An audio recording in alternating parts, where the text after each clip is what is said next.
नमस्ते दोस्तों, story station Hindi official में आपका स्वागत है। आज मैं आपको एक ऐसी कहानी सुनाने जा रही हूँ जो हर उस बेटे और बहू के लिए एक सबक है जो अपने बुजुर्गों को सिर्फ एक बोझ समझते हैं। ये कहानी है एक ऐसी माँ की जिसने अपना सब कुछ अपनों बच्चों पर लुटा दिया, पर बदले में उसे क्या मिला? सिर्फ अपमान और बासी खाना। पर उस माँ ने अंत में जो किया, उसने पूरे परिवार के होश उड़ा दिए। शहर के एक बड़े और चमचमाते हुए आलीशान बंगले में 68 साल की बीना जी अपनी जिंदगी के सबसे कठिन दौर से गुजर रही थी। यह वही घर था जिसे बनाने के लिए बीना जी ने अपना पुश्तैनी मकान और गहने तक बेच दिए थे। 3 साल पहले उनके पति कैलाश जी के निधन के बाद उनका बेटा दीपक और बहू अंजलि उन्हें बड़े प्यार से अपने साथ रहने लाए थे। शुरुआत में तो सब कुछ बड़ा अच्छा लग रहा था, पर धीरे धीरे बीना जी को एहसास होने लगा कि वो उस घर की दादी नहीं बल्कि एक मुफ्त की नौकरानी बन चुकी हैं। अंजलि एक बड़ी कंपनी में मैनेजर थी और उसे घर शीशे की तरह साफ सुथरा चाहिए था। बीना जी सुबह 5 बजे उठती, पूरे घर का झाड़ू पोछा करती, बच्चों का टिफिन बनाती और दीपक की कमीजों पर इस्त्री करती। उनकी उम्रदराज कमर थक कर चूर हो जाती, पर अंजलि घर आते ही उन्हें प्यार देने की बजाय उंगलियों से अलमारियों पर धूल चेक करती। अगर कहीं एक तिनका भी मिल जाता तो अंजलि के ताने सुने बिना बीना जी का दिन पूरा नहीं होता था। दीपक सब देखता, पर अपनी पत्नी के डर से खामोश रहता। एक दिन अंजलि बहुत खुश होकर घर आई। उसे ऑफिस में बहुत बड़ी तरक्की मिली थी और लाखों का बोनस भी। घर में जश्न का माहौल था। दीपक ने तुरंत फैसला किया कि आज रात पूरा परिवार शहर के सबसे महंगे होटल रॉयल पैलेस में पार्टी करेगा। अंजलि ने अपने मायके वालों को भी फोन करके बुला लिया। बीना जी ने पुरानी यादें ताजा करते हुए खुशी खुशी पूछा, अंजलि बेटी, मैं कब तक तैयार हो जाऊं? क्या पहनूं? अंजलि ने एक अजीब सी नफरत भरी नजरों से बीना जी के सादे पहनावे को देखा और रूखेपन से कहा, सासू माँ, ये एक प्राइवेट पार्टी है, सिर्फ हम लोग और मेरे मायके वाले होंगे। वैसे भी इतने महंगे होटल में आप बोर हो जाएंगी। और हाँ, घर की रखवाली के लिए भी तो कोई किसी का रहना जरूरी है ना। आप हमारा इंतजार मत करिएगा, सो जाइएगा।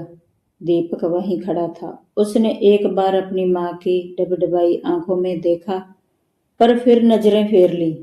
वो सब महंगे कपड़े और इत्र महकाते हुए बाहर निकल गई और घर में रह गई सिर्फ एक खामोश माँ और उसके बहते आंसू।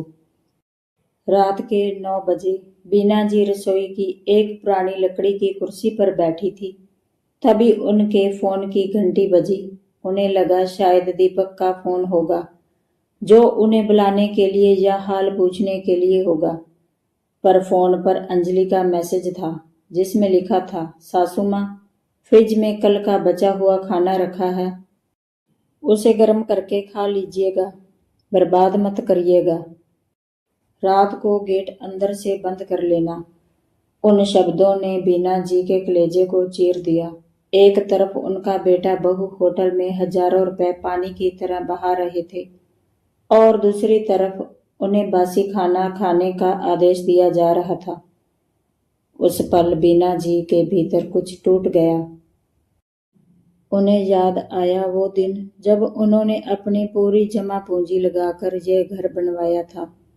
उन्होंने अपना सब कुछ इन बच्चों के नाम करने की सोची थी, पर विधाता की कृपा देखिए कि घर की रजिस्ट्री अभी भी बीना जी के नाम ही थी, क्योंकि दीपक ने कहा था, माँ अभी रहने दो, बाद में ट्रांसफर करा लेंगे। बीना जी ने उस रात रोना बंद कर दिया। उनकी आंखों में अब दर्द नहीं, बल्कि एक स्वाभिमान की चमक थी। उन्होंने उठकर अपनी अलमारी खोली और अपना पुराना संदूक निकाला।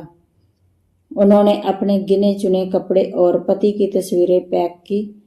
उन्होंने अपनी भांजी मेघा को फोन किया, जो एक काबिल वकील थी। बीना जी ने उस रात घर के मुख्य दरवाजे पर अपना ताला लगाया और अपने आत्मसम्मान के साथ उस घर से निकल गई। उन्होंने दीपक के तकिए पर एक पत्र छोड़ा और घर की रजिस्ट्री की फोटोकॉपी भी रखी। जब दीपक और अंजलि नशे और जश्न में चूर होकर घर लौटे तो उन्होंने देखा कि ताला बदला हुआ है। दीपक के होश तब उड़े जब उसने अपनी माँ की चिट्ठी पढ़ी। दीपक, तुमने मुझे जीती जागती लाश बना दिया था, पर अब मैं आजाद हूँ। जिस घर के घमंड में तुमने मुझे बासी खाना खिलाया, याद रखना उस घर की मालकिन आज भी मैं हूँ। कल सुबह तक ये घर खाली कर देना, क्योंकि मैंने इसे एक वृद्धाश्रम को दान करने का फैसला किया है। तुम लोग अब अपने महल खुद बनाओ। अंजलि का घमंड चूर चूर हो गया। वो पैरों में गिरकर रोने लगी, पर बीना जी का फैसला अटल था। उन्होंने अंजलि को वही बासी खाना परोसा और कहा, स्वाद लो अंजलि, आज तुम्हें एहसास होगा कि अपमान का स्वाद कैसा होता है।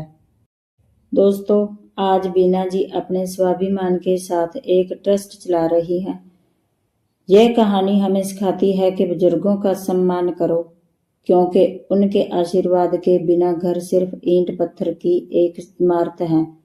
अगर आपको बीना जी की ये जीत पसंद आई हो तो हमारे चैनल को सब्सक्राइब करें और कमेंट में जय मां अन्नपूर्णा जरूर लिखें। धन्यवाद।